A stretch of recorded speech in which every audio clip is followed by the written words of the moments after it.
Muito bom dia, seja bem-vindo a mais uma edição do Jornal da Câmara. Aliás, bom dia, principalmente boa segunda para os palmeirenses. Jornal da Câmara começando, a gente vai, claro, falar de sessão. Tem mais uma matéria que eu fiquei devendo para vocês com relação à eleição do Rafael Agostini. Tem notícias do país, notícias de cultura, notícias do esporte e hoje é dia dos professores. Tudo isso a partir de já!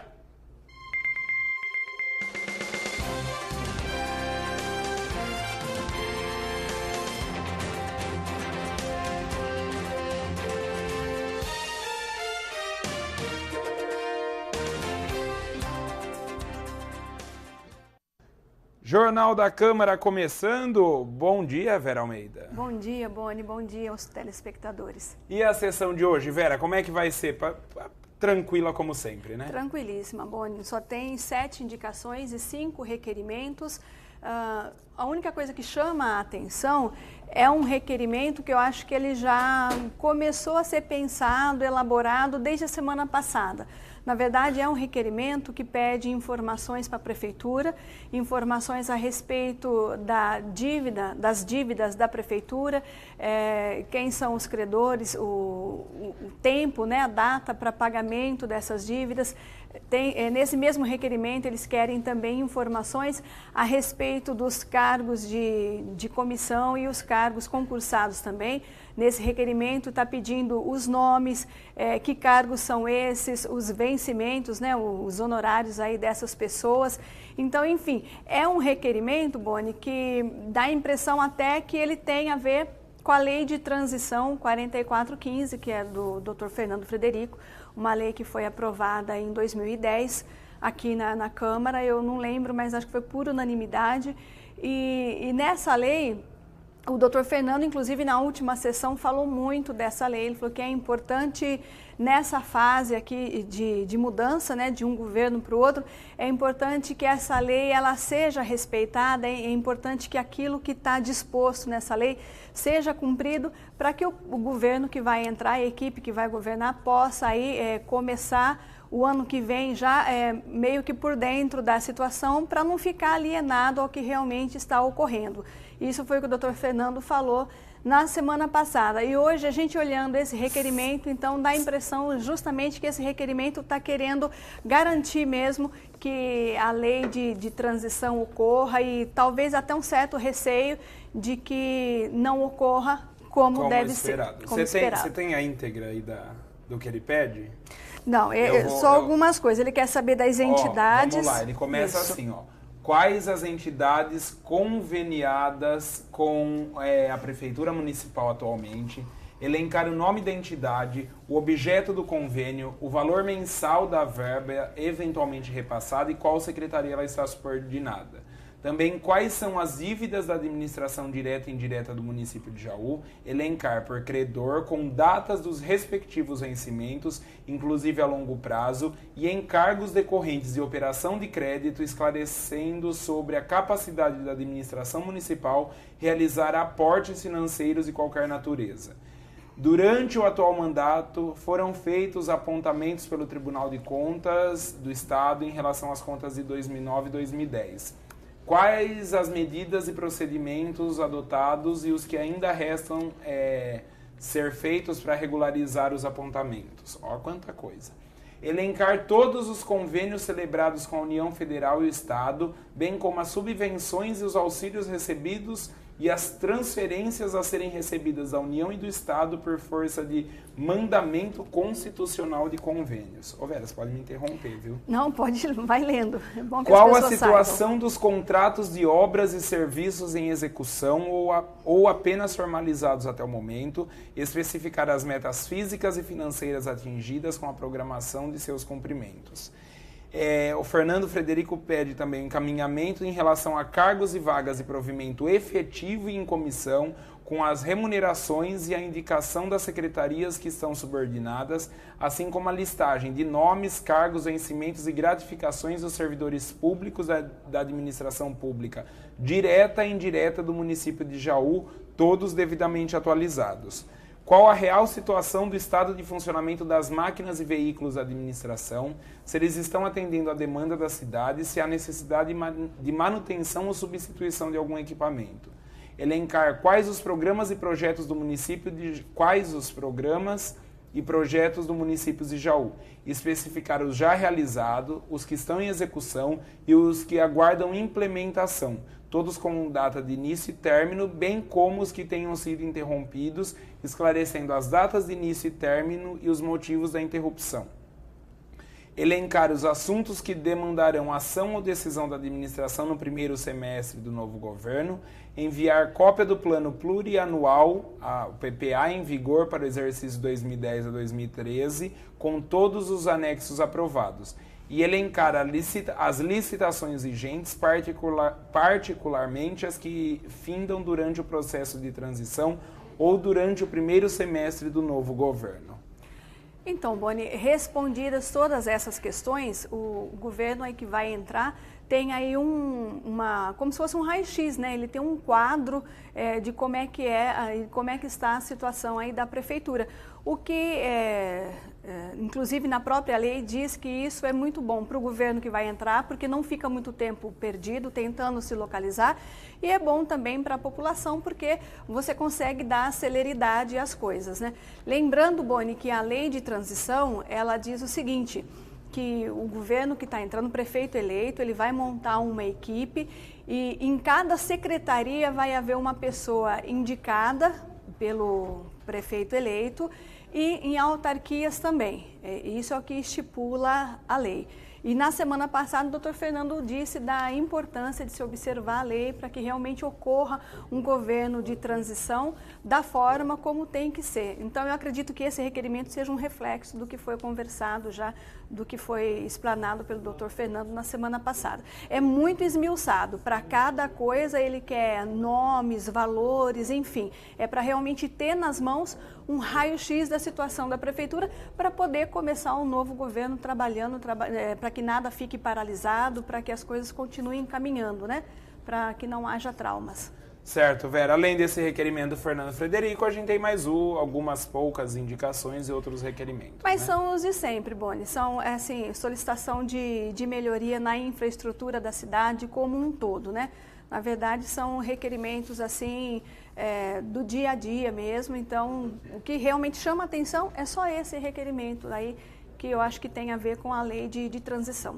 Pauta da sessão, por enquanto, continua trancada, né? Afinal de contas, a lei de zoneamento ainda não tem data para ser votada. E, além disso, desses requerimentos e indicações, tem também a palavra livre dos vereadores. A lei de zoneamento, Boni, vence agora no dia 18 de outubro, o prazo para os vereadores entregarem aí as emendas propostas. Depois disso, após 7 dias úteis, né, que será no dia 29 de outubro, então deve ocorrer a segunda audiência pública, que o Atilinho já tinha dito que realizaria essa segunda audiência pública. Depois dessa audiência pública, tem ainda mais 7 dias para a elaboração de um parecer final, o que dá a data do dia 8 de novembro. Então, assim, a lei vai continuar trancada, porque a lei de zoneamento ainda continua andando, e esse é o motivo aí que levou ao trancamento da pauta. Os vereadores só vão destrancar quando ela for colocada à apreciação. E lembrando ainda, hein, Boni, que a lei de zoneamento, o autor, que é o executivo, pode pedir para fazer modificação a qualquer momento. É esperar para ver, quem viver verá. E esperar bastante. Vera, obrigado, viu? Que isso. Ó, assista aqui com a gente, Vera. Vamos ver a mulher, a esposa do Rafael Agostini, né? Ficamos devendo ela no dia da coletiva, que já faz uma semana já da coletiva do Rafael Agostini. Ela foi bem importante durante a campanha para mostrar a família, né? O lado família do prefeito eleito, Rafael Agostini. Vamos ver. Raquel, você passou por um período muito estressante, desgastante, que é uma campanha eleitoral junto com o Rafael. Uma criancinha pequena, um bebezinho, todo mundo viu o quanto ele teve que trabalhar, todos os candidatos tiveram, mas acredito que para você tenha sido mais difícil ainda, porque você tinha que dar suporte para ele, ainda tinha a casa e a criança. Como é que você se sentiu vendo tudo aquilo acontecer tão rápido e com tanta força? Ai, olha, você consegue tirar forças do fundo da tua alma, porque eu acho que era o sonho do Rafael, eu acho que faltava isso para ele. Um ano muito difícil, desde 2008 aquilo lá ficou engasgado, porque eu acho que meu marido era merecedor. Eu acho que não só nesse ano, mas eu dividi durante esses 4 anos o Rafael com a paixão dele, que era a política. Ele se dedicou, ele estudou. Então, para mim, assim, o fato, minha filha nasceu, eu tendo que segurar as pontas muitas vezes, a gente ficando com saudade, ele o dia inteiro na rua, mas foi muito gratificante de saber que ele é, primeiro, querido pelo povo, ver a troca que existiu e ver agora ele realizando o sonho da vida dele, porque eu acho ele merecedor. Então, tudo isso você tira a força do fundo da tua alma, entendeu? Para poder estar no lado. Quantas vezes ele chega em casa à noite cansado, eu cansada por causa da Clara também, e ainda você arruma forças para poder estar no lado dele, para conversar à noite. Só tem que agradecer também, né, o carinho de todo mundo, né, pelo amor que tem pelo Rafael, essa troca maravilhosa. Então, agora é só ir para a festa mesmo, comemorar e esperar 2013 chegar, né? O Rafael é uma pessoa que transpira política, qualquer pessoa percebe isso e agora ele vai ser ainda mais requisitado, aliás, solicitado, ele vai ter menos tempo ainda para a família. Está pronta para encarar esse desafio? Sim, eu tô assim, porque ele sempre arruma um jeitinho. Quando ele está com a gente, ele é 100% família, então eu não falo que a filha, quando vê ele, morre de paixão. Então, o importante é estar no lado. Eu acho que esse é o momento. Ele está se realizando como pessoa, era isso que ele se dedicou todos esses anos. Então, o pouco tempo que ele fica com a gente, ele fica completo. Então, vale a pena do mesmo jeito estar no lado dele. O sonho do Rafael é o seu também? Sem sombra de dúvida. O que eu mais quero na vida é ver meu marido realizado, né? Ele feliz, eu acho que ele merece, então tá tudo muito bom, né? Acontecendo. Tá aí, então, a Raquel, esposa do Rafael Agostinho, é importante, né? Quando a família colabora é mais fácil, né, velho? O mais interessante, Boni, é que assim, ela parece ser muito tranquila e muito consciente do papel dela. Ela não adiantou nada como é que vai ser a atuação dela como primeira-dama, mas uma coisa ela deixou claro em todos os contatos que eu tive com ela, até mesmo quando a gente conversou assim de forma informal, antes da entrevista, o que a gente percebe é que ela quer fazer de tudo para que o Rafael seja um bom prefeito, ela quer ajudá-lo a realizar o sonho dele, que é de fazer uma boa gestão, e para isso ela não vai medir esforços. Muito interessante que no dia da eleição eu consegui falar com o Rafael enquanto ele estava conversando com as pessoas na festa. A gente subiu em cima do palanque montado e eu até precisei passar na frente dela, foi assim até deselegante, eu pedi desculpa, mas assim não tinha outro jeito de conseguir falar com o Rafael naquela hora se não fosse desse jeito, né? Dessa forma não muito delicada de agir. Aí eu pedi desculpas para ela e ela virou para mim e falou assim, não se preocupe, fique tranquila, eu entendo. Então assim, ela vai fazer de tudo, dar todo o suporte para que o marido seja um bom gestor. Pelo menos é isso que ela deixa bem claro. Muito bem, tá aí a Raquel, esposa do Rafael Agostinho. Agora a gente vai mudar de assunto, vamos falar de um projeto do governo federal que está incentivando a leitura em todos os cantos do país. O saguão do Museu dos Correios ganhou cara nova na Semana da Criança. As almofadas em formato de livro receberam meninos e meninas de 4 a 10 anos que ouviram histórias contadas no projeto Lê Pra Mim. Em cada sessão, a leitura é feita por atores, escritores e jornalistas. Quando Bernardo abria o armário, Pretinho tratava logo de se esconder. Olha lá, ele ficava lá no cantinho. E a criançada ouve e observa tudo atentamente, inclusive as que necessitam de tradução em libras. Das histórias contadas no projeto, Natália tirou algumas lições. Aprendi que quando alguém estiver precisando de ajuda, a gente ajudar. Que se ela tiver passando necessidade, a gente dá um pouquinho de comida para ela. O projeto já passou por várias capitais brasileiras E a ideia é facilitar o acesso à leitura. O projeto é um sucesso e você vê crianças muito maiores, como os pais, os acompanhantes, as professoras que vêm com os alunos, se divertindo junto e viajando imaginativamente junto da história sendo contada, né? Desde 2010, 8.000 crianças ouviram histórias por meio do projeto. E cada uma que passou por uma sala como essa teve a oportunidade de continuar cultivando o prazer de ler. Isso porque elas levam um livro para casa ao final de cada sessão de leitura. A criança se forma, a personalidade dela, e o que ela vai levar para a vida é a primeira infância. Então, incentivar a leitura na primeira infância se torna um hábito para nossas crianças nunca deixarem de sonhar e fazer do livro o seu amigo. Eu sempre digo que toda forma de leitura é importante, mas nada substitui o contato humano. Gabriel já tem o seu estilo preferido. As histórias que tem diversão. E também eu gosto das histórias que tem aqueles personagens mágicos, né? E Eliabe ficou feliz de ter mais um livro para ler e aprender. Eu também descubro coisas novas do mundo imaginário, desenvolvo mais na leitura. Tem livro que é bem grosso, tem livro que é de bolso, tem livro que é curioso, faz bem pra mim. Ler sempre é fundamental, né? Hoje é dia dos professores, já tem um vídeo da Unicinos, os alunos da Unicinos fizeram um vídeo para os professores e nós pegamos emprestado o vídeo para mostrar para vocês, professores de Jaú e da região, né? Esqueço, agora a região nos assiste também, Vera Almeida, então é importante todo mundo ler. Ler e também saber como é que vai ficar o tempo nessa segunda-feira. Vamos ver a previsão do tempo. Nesta segunda-feira, a massa de ar seco avança sobre o sudeste e vai diminuir as nuvens em boa parte da região. Com isso, o sol reaparece com força. Muitas nuvens ainda vão se espalhar entre o Espírito Santo e o nordeste de Minas Gerais. Ainda chove nessas áreas, alternando com períodos de melhoria. O Triângulo Mineiro terá bastante sol com chuva rápida à tarde. E as outras áreas, o sol fica forte, as temperaturas entram em elevação e não há previsão de chuva. Mas há condições para névoa e nevoeiro no começo da manhã. A mínima prevista na capital paulista é de 10 graus, mínima de 14 no Rio de Janeiro, máxima de 28 graus em Belo Horizonte e 27 graus em Vitória. Vai continuar friozinho, né? E seco. Tempo seco. Ah, mas tá bom, de chuva tá bom, pelo amor de Deus. Daí chove e faz frio, fica ruim demais. Mas se não chover, quem aguenta poeira, pernilongo e tudo mais. A gente viu a previsão do tempo, vamos agora voltar a falar de notícias do governo federal. Uma pesquisa do SUS vai querer saber como é que o brasileiro tem acesso aos medicamentos fornecidos gratuitamente à população. Vamos ver.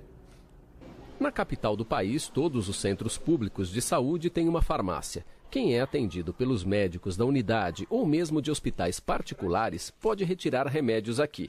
Os pacientes nem sempre avaliam o serviço da mesma forma. Dessa farmácia aqui eu acho um atendimento muito ótimo, né? Até porque eu nunca tive problema, eu tenho meus remédios que eu pego de todos os meses, né? Nunca tive um problema assim a reclamar. Até porque eu vi nas datas certas, a gente já sabe a data certa que tem os remédios. E dos remédios que eu preciso, graças a Deus, nunca faltou. Aqui tem dia que as atendentes da farmácia, elas tratam a gente mal. Elas tratam a gente com grosseria. Como que se a gente tem culpa de precisar desses remédios, parece que a gente fica todo o tempo, acha que a gente está... Acho que querendo mais, eu não sei. Eu sei que tem dia que elas tratam a gente bem mal aqui. O Ministério, que investe 9 bilhões de reais por ano na compra de remédios para distribuição em unidades do SUS, decidiu avaliar o serviço. O Ministério da Saúde quer saber como é o acesso dos pacientes aos medicamentos e vai fazer uma pesquisa em 2 etapas para avaliar o atendimento nas unidades de saúde, desde a hora em que o médico receita um remédio até o acompanhamento durante o tratamento. O Ministério também quer saber se faltam medicamentos nas farmácias dos centros de saúde da rede pública ou se é necessário criar uma política para ajudar a prescrição e o uso racional dos medicamentos que já são oferecidos. O conjunto dos municípios brasileiros, os estados e a União investem parte significativa dos seus orçamentos na aquisição de medicamentos e nós não temos uma medida para saber sobre a efetividade da oferta e do acesso a medicamento nas unidades de saúde. Então, ter esse parâmetro nos permitirá ver por um lado, a efetividade da política de assistência farmacêutica e, por outro lado, as práticas de utilização de medicamentos pela população. Tá aí, então, o SUS querendo saber. Eu sei que aqui em Jaú tá faltando remédio, vira e mexe falta remédio aqui. Mas toda pesquisa é válida, né? Desde que o resultado dela sirva para melhoras, e aí, nesse caso, diretamente a saúde da população com relação aos remédios distribuídos pelo SUS. Vamos mudar de assunto novamente. A gente vai ver que diminuiu a carga horária do brasileiro nos últimos anos. O estudo revela que entre 2001 e 2011, a taxa de crescimento da renda média das mulheres foi superior à dos homens e que, nesse período, os setores da agricultura, da construção civil e de serviços foram os que apresentaram os maiores índices de rendimento do trabalhador. Segundo a Pesquisa Nacional por Amostra de Domicílios, PNAD 2011, a quantidade de domicílio chefiado por mulheres também cresceu. Passou de cerca de 19% em 1992 para 24,5% em 2011. O estudo mostra que a contribuição da renda das mulheres nas famílias brasileiras passou de 30% em 1992 para 41% em 2011. Um outro dado diz respeito à taxa da fecundidade, que caiu em todas as regiões do país. O Norte apresentou a maior queda, seguido pelo Nordeste. O papel social da mulher era de cuidadora dos membros dependentes da família. Crianças, deficientes, maridos doentes, pais e sogros idosos, né? E também era esperado que a mulher casasse, até para ela exercer esse papel social, casasse e tivesse filhos. Hoje, o não casar para as mulheres e o não ter filhos é uma escolha, né? Hoje a mulher pode optar pela carreira, que é inclusive o que acontece no Japão, e não quer casar e não quer ter filhos. Um contraponto disso é que diminuiu a carga horária e melhorou o salário do trabalhador, né? Não melhorou o quanto precisava ser melhorado, mas melhorou, já é alguma coisa. Já é um avanço. Sem dúvida nenhuma. Bom, e agora acabaram as notícias sérias do jornal. Daqui a pouco tem a outra parte séria, que é falar parabéns para todos os professores. Mas agora a gente vai se divertir um pouco. Time você torce mesmo? Eu acho que é melhor a gente encontrar mais uma notícia séria do jornal, porque quanto tempo falta? Eu vou ter que ficar aguentando zoação aqui. Time? Eu sou Palmeiras e vou continuar Palmeiras. Então boa segunda para você. Não Vamos tem problema, ver será? Os resultados do esporte, do futebol no final de semana.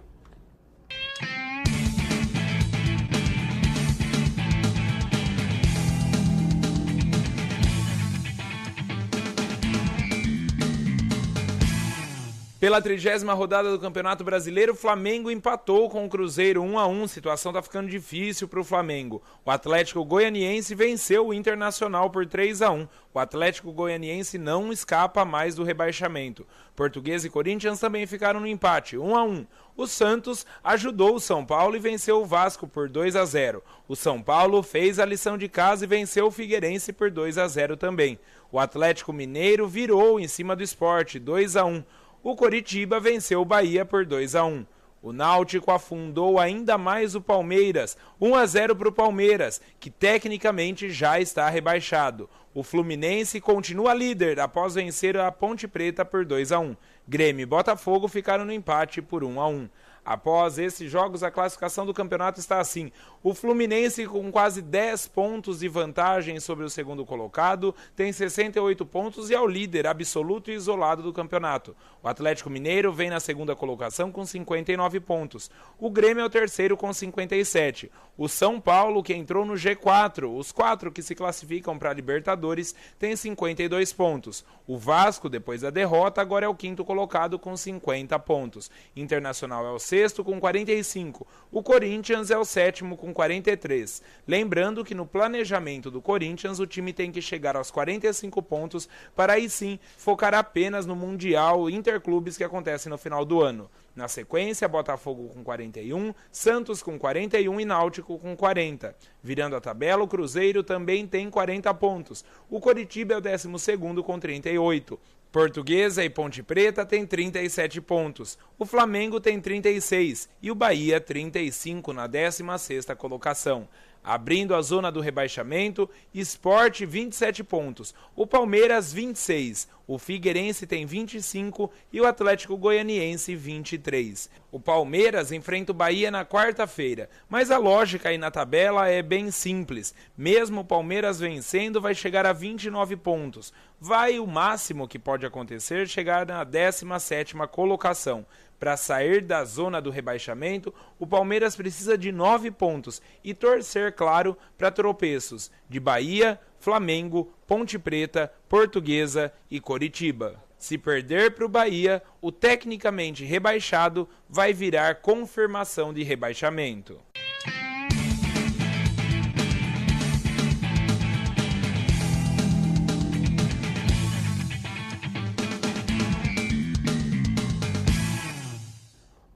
Vera, seguinte, ó, segundo o matemático Carlos Martins Oswald de Souza, o Palmeiras já tem 93,6% de chance de ser rebaixado.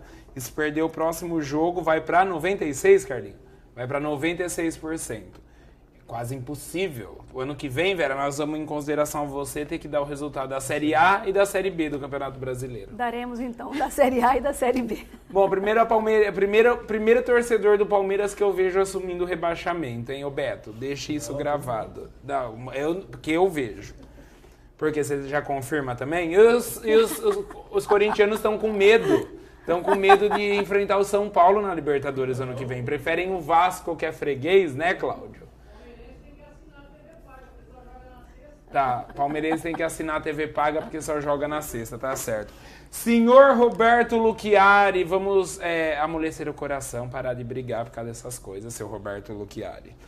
Muito bem, agora o Jornal da Câmara antes de encerrar, hoje é dia dos professores, eu acho que todo mundo deve muito a professores, né? E sempre que fala de professor, lembra de alguém. Eu lembro da minha professora da primeira série, lembro agora, mais recentemente, da faculdade fundamental, que foi o Silvio Saraiva. Fala o nome de um professor que te lembra até hoje, professor ou professora, né, Vera? Nossa, minha professora do primeiro ano, dona Nilceia. Você lembra dela? Lembro. Você lembra de alguém, Carlinhos?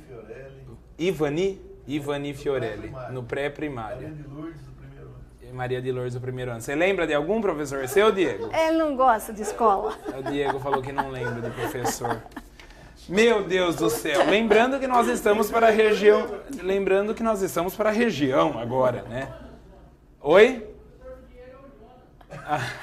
Bom, vamos ver então um vídeo produzido pela Unicinos em homenagem ao Dia dos Professores.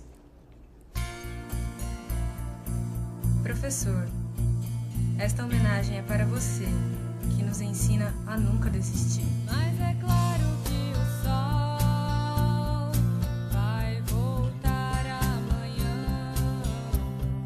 Mais uma vez, eu sei. Escuridão já vi pior. De doidecer, gente sã. Espera que o sol já vem.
Então tá aí, feliz Dia dos Professores, porque tem gente que machuca os outros, tem gente que não sabe amar, mas quem acredita... Sempre alcança. Sempre alcança. Opa, caiu a caneta. Muito bem, essa edição do Jornal da Câmara vai acabando. Muito obrigado, viu, Vera? Obrigada a você, Boni. Eu queria deixar meu beijo aqui para todos os professores e, em especial, aos professores da educação infantil, Boni. O papel dessas pessoas é muito importante mesmo. Eu acho que eles ainda não têm o devido reconhecimento. Então, um beijo para todos os professores, em especial aos professores da educação infantil.